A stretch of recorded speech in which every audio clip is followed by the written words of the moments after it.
Bismillahirrahmanirrahim. Assalamualaikum warahmatullahi wabarakatuh. Alhamdulillah, wassalatan wassalaman ala rasulillah wa ala alihi wa sahbihi wa man walah, amma ba'd.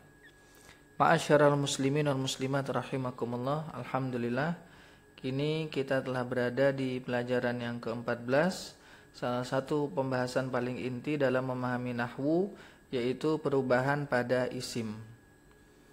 Kita mengingat bahwa tujuan kita mempelajari nahwu adalah untuk mengetahui apa arti suatu isim, apa makna yang timbul pada sebuah fiil, dan hal itu juga turut ditandai dengan perubahan harokat akhir. Nah, di situ kita mempelajari tentang nahwu.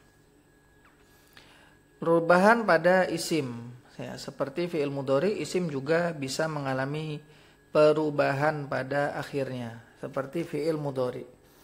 Fi'il mudhari. Nah, fi'il mudhari ini kita masih ingat perubahannya, yaktubu, yaktubani, yaktubuna, dan seterusnya. Domir huwa, huma, hum. Nah, dikecualikan dua domir, yaitu pada hunna dan antunna. Yaktubna, taktubna itu tetap, dia tidak berubah. Itu bisa kita temukan pembahasannya di nahwu lanjutan. Yang penting kita mendapatkan dasar-dasarnya yang terpenting dalam pembahasan nahwu. Isim juga bisa mengalami perubahan pada akhirnya. Perubahan tersebut yang dinamakan dengan i'rab. Namanya adalah i'rab. Dan sekarang kita akan membahas tentang bentuk-bentuk perubahan, atau dengan kata lain tanda i'rab pada isim. Nah, mari kita bersemangat karena ini merupakan pembahasan yang sangat penting sekali. Kalau kita sudah mendapatkan selahnya, maka ini akan sangat menyenangkan sekali. Begitu. Diawali dengan jenis isim masing-masing, ya, dari isim mufrad. Kan isim ada macam-macam. Nah, setiap jenis isim ini memiliki tanda yang khas, walaupun sebagian memang ada yang mirip. Seperti ini isim mufrad, dia sama dengan jamak taksir. Nah, nanti kita akan pelajari.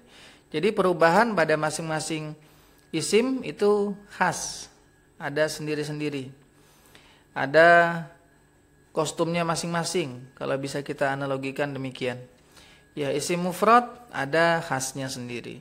Isim mutsanna ada khasnya sendiri. Baik, kita mulai dari isim mufrad. Isim mufrad. Isim mufrad sudah dipelajari di awal, kata tunggal. Kata yang menunjukkan satu benda.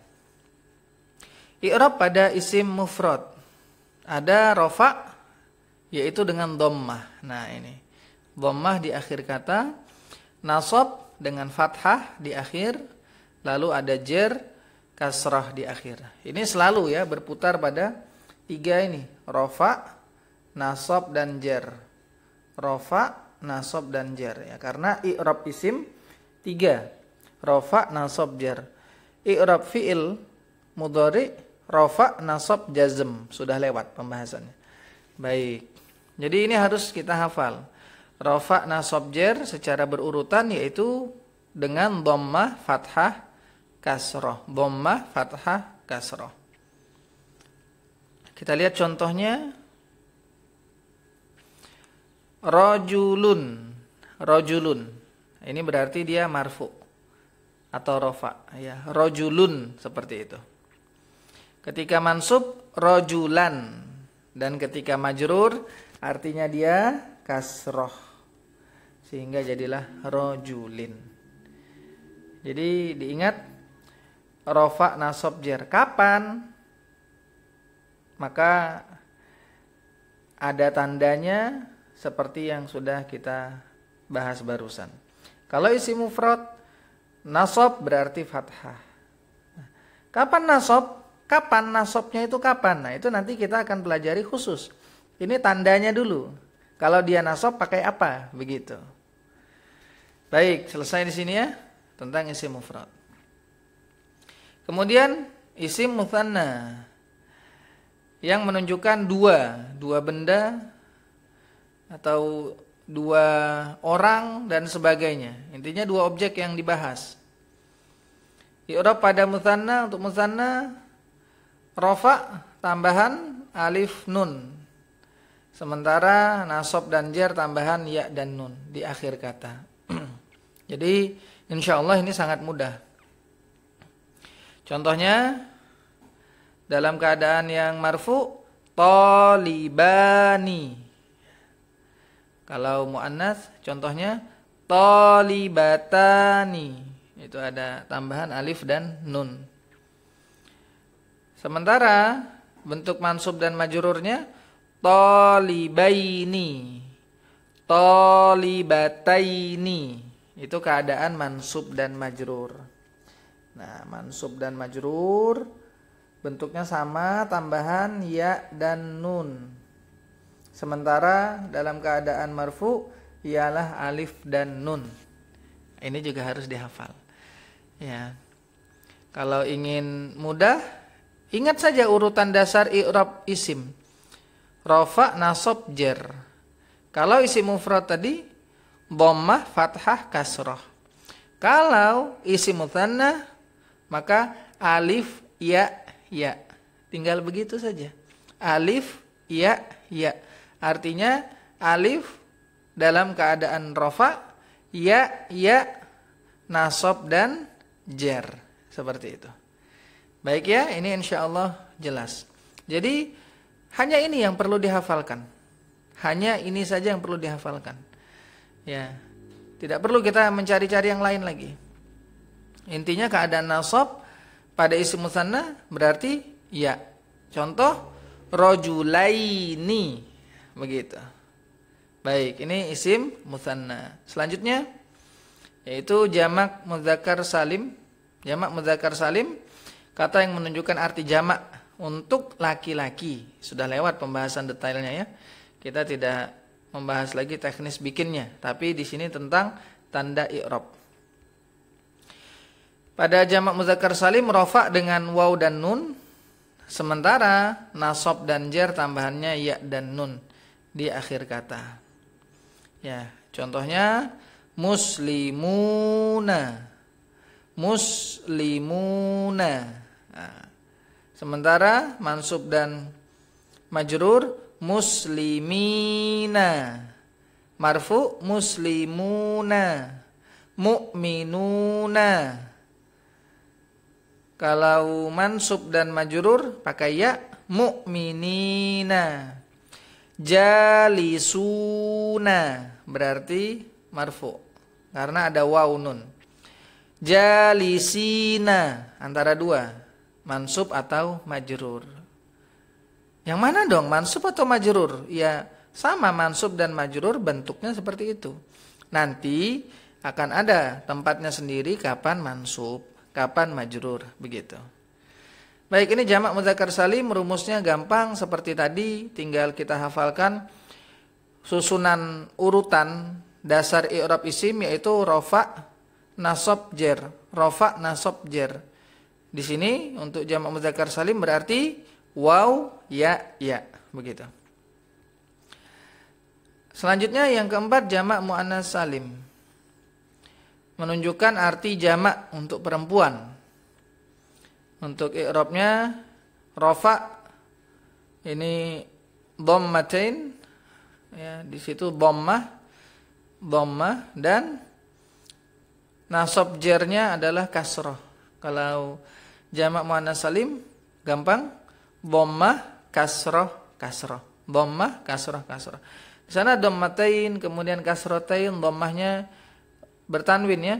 Itu karena kalau tidak ada al. Kalau ada al ya hilang, dhammah saja, intinya dhammah. Ya. Contohnya muslimatun. Nah, tun ini untuk marfu. Kemudian mansub dan majrur muslimatin, tin. Nah, untuk jamak muannats salim tinggal dhammah, kasrah, kasrah. Mansubnya kasrah. Nah, kalau tadi pada isim mufrad dhammah, fathah, kasrah. Dhammah untuk rafa, fathah untuk nasab, kasroh untuk jer. Dhammah, fathah, kasroh. Nah, kalau jamak muannats salim beda di kondisi nasabnya. Nasabnya dia bukan fathah tapi kasroh. Dhammah, kasroh, kasroh. Begitu ya. Ini jamak muannats salim. Tinggal dihafalkan ini. Dhammah, kasroh, kasroh. Selanjutnya adalah jamak taksir. Seperti yang kita sampaikan tadi, dia sama seperti isim mufrad. Sama persis.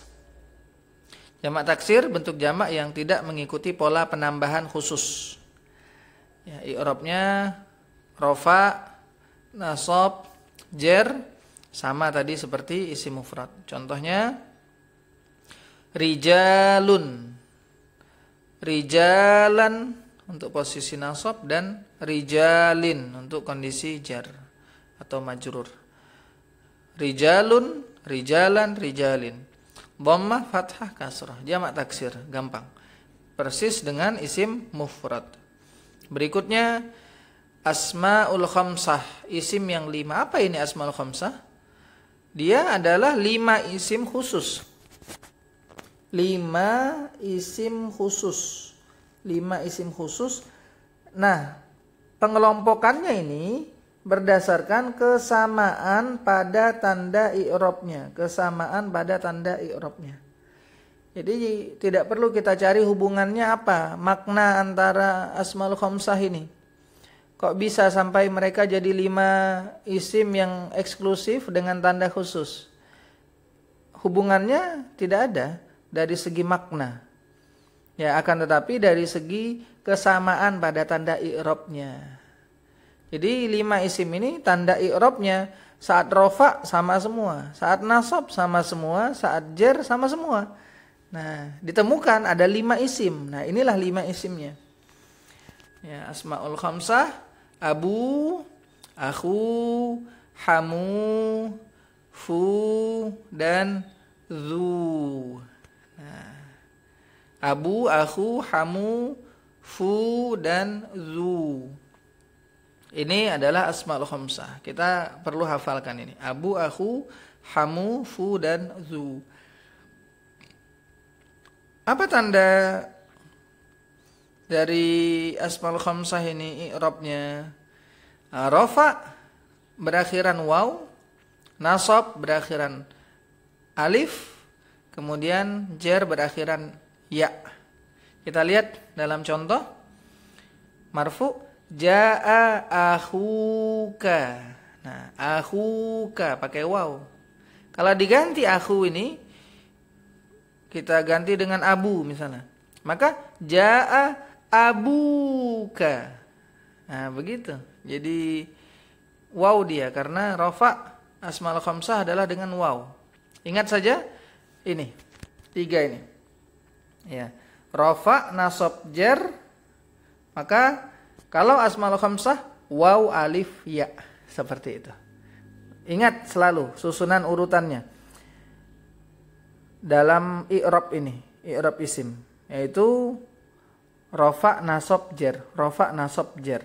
Urutan itu teman-teman hafalkan. Nah, jadi tinggal masukkan tandanya. Asmaul khamsah berarti waw, alif, ya, waw, alif, ya. Jadi kita langsung terkoneksi. Kalau ya maksudnya jar, kalau waw maksudnya rafa, kalau alif maksudnya nasab, langsung terkoneksi. Seperti tadi ketika membahas jamak muannats salim, rumusnya adalah dhammah, kasroh, kasroh. Artinya dalam keadaan nasab dan jar kasroh. Seperti itu. Ini kami ulang lagi karena di sini cukup rentan. Apabila kita lupa nanti akan menyulitkan pada pelajaran-pelajaran yang akan datang. Ingat untuk asmaul khamsah ini lafadznya apa saja dan bentuk perubahannya seperti apa, yaitu waw, alif, ya. Kemudian contoh selanjutnya ra'aitu abaka. Abaka ini bentuk mansub.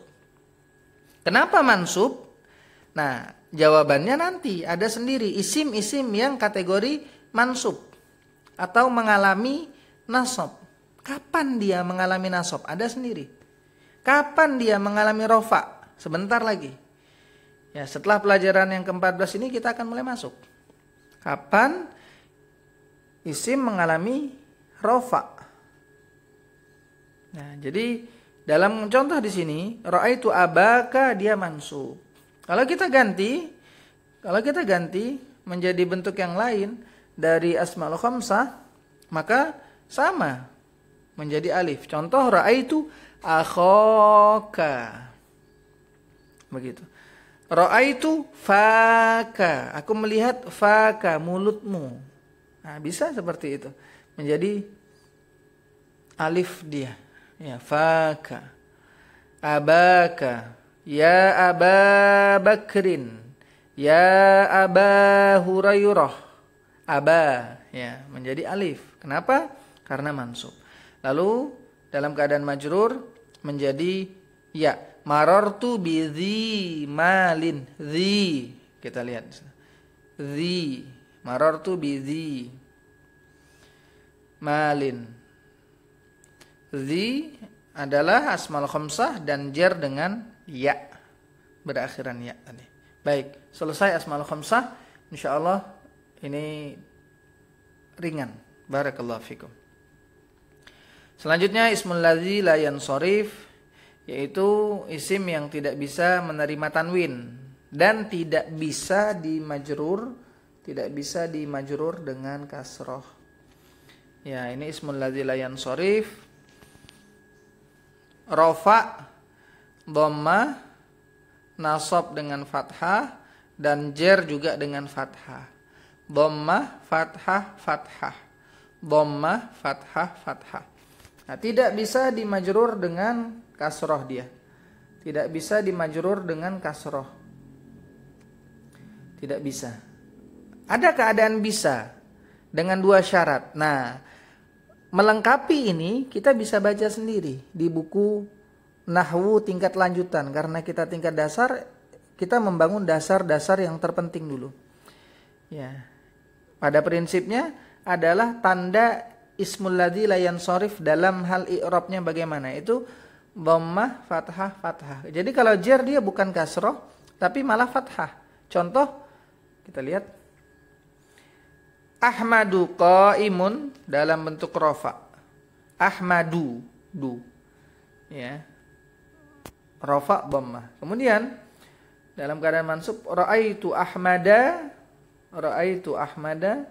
dan majrur marartu bi Ahmada. Jadi majrur dia bukan kasroh. Jangan bayangkan bi Ahmadi, keliru. Ya, tetapi bi Ahmada. Itu keadaan dia mengalami keadaan jar. Jarnya dia berakhiran fathah. Fathah. Jadi tandanya secara urut dhammah, fathah, fathah. An Aisyah ta. An Aisyah, dari Aisyah. An Aisyah ta. Seperti itu. Fathah. Baik, inilah pembahasan tentang ismul ladzi la yansharif dari segi tanda i'rabnya. Dhammah, fathah, fathah. Selanjutnya adalah isim maksur, isim yang diakhiri dengan alif. Ini dia tidak bisa menerima harokat secara langsung. Alif lazimah istilahnya. Ya, karena itu tanda i'rabnya tidak tampak secara jelas pada akhir kata. Dengan bahasa ulama nahwu disebut dengan tanda muqaddarah. Ya. Rafa'nya dengan dhammah muqaddarah, nasabnya dengan fathah muqaddarah, dan jarnya kasrah muqaddarah. Tidak terlihat tetapi dinyatakan ada, begitu. Ya, contoh dari isim maksur, jaa huda. Huda telah datang. Huda nama orang ya, huda. Jaa huda. Kemudian ra'aitu huda dan juga marartu bi huda. Marartu bi huda. Ini semua bentuk dari perubahan yang ada pada isim maksur, dan dia kita dapat lihat tidak ada perubahan, semuanya huda karena memang dia muqaddarah. Ya, perubahannya muqaddarah. Selanjutnya isim manqus. Isim manqus diakhiri dengan huruf ya dengan kasrah di huruf yang sebelumnya. Ya. I'rabnya adalah dhammah muqaddarah, fathah. Nah, bukan fathah muqaddarah. Ini saja bedanya. Sementara jer sama seperti maksur, yaitu kasroh muqaddarah. Tidak kelihatan, ya. Jadi khusus pada nasab saja dia ditandai dengan tanda fathah, ditandai dengan fathah, bukan muqaddarah, artinya kelihatan. Ya, kita lihat contohnya, hadharul qadhi, hadharul qadhi. Kemudian dalam keadaan nasab, ra'aitul qadhiya, ra'aitul qadhiya. Nah, itu muncul ya fathah, bukan fathah muqaddarah kan. Kalau rafa, hadharul qadhi, sudah begitu saja. Tidak kelihatan ada dhammah. Loh, jadi tandanya apa? Iya, dhammah muqaddarah namanya, begitu. Sementara keadaan jar, marartu bil qadhi. Bil qadhi, di sana kasrah tidak kelihatan. Loh, itu di huruf dha itu bukan tanda i'rab ya. Yang namanya tanda i'rab itu di harokat akhir, huruf terakhir. Sementara huruf dha kan bukan. Nah, huruf terakhirnya ya, nah, itu yang jadi inti. Dan tidak ada kasroh pada huruf ya di sana. Lah terus apa tandanya? Ya kasroh tapi muqaddarah. Ada cuma tidak terucap. Seperti itu. Baik, ini isim mankus dan total ada 9 isim. Ya, ini kalau kita pelan-pelan menghafalkan, insya Allah tidak akan terlalu sulit. Kesimpulannya, perubahan keadaan akhir kata pada isim disebut i'rab. Sedangkan kata yang mengalami perubahan disebut isim mu'rab. Katanya yang mengalami perubahan. Tadi sudah dilewati ada rofa, nasab, jer. Isim yang mengalami rofa makanya dinamakan dengan marfu. Nah, tadi ya sudah dilewati. Ada marfu, ada kadang kita tulis mansub. Mansub artinya isim yang mengalami nasab. Nah, seperti itu. Inilah ringkasan dari pembahasan tanda-tanda i'rab pada setiap isim. Ya, dari isim mufrad, kemudian mutsanna dan seterusnya sampai isim mankus. Nah, teman-teman bisa cermati bentuk-bentuk perubahannya dengan rincian yang telah kita pelajari tadi. Demikian pembahasan kita di pertemuan yang ke-14 ini. Semoga Allah Azza wa Jalla membantu kita semua untuk memahaminya, sehingga menjadi gerbang pembuka bagi kita memasuki ilmu syar'i yang sangat luas dalam hajat kita untuk mendapatkan rahmat dan ridha Allah Subhanahu wa taala. Sampai di sini, wassallallahu ala khairi khalqihi nabiyyina Muhammadin wa ala alihi wa sahbihi wasallam, wa akhiru da'wana anil hamdulillahi rabbil alamin. Wassalamualaikum warahmatullahi wabarakatuh.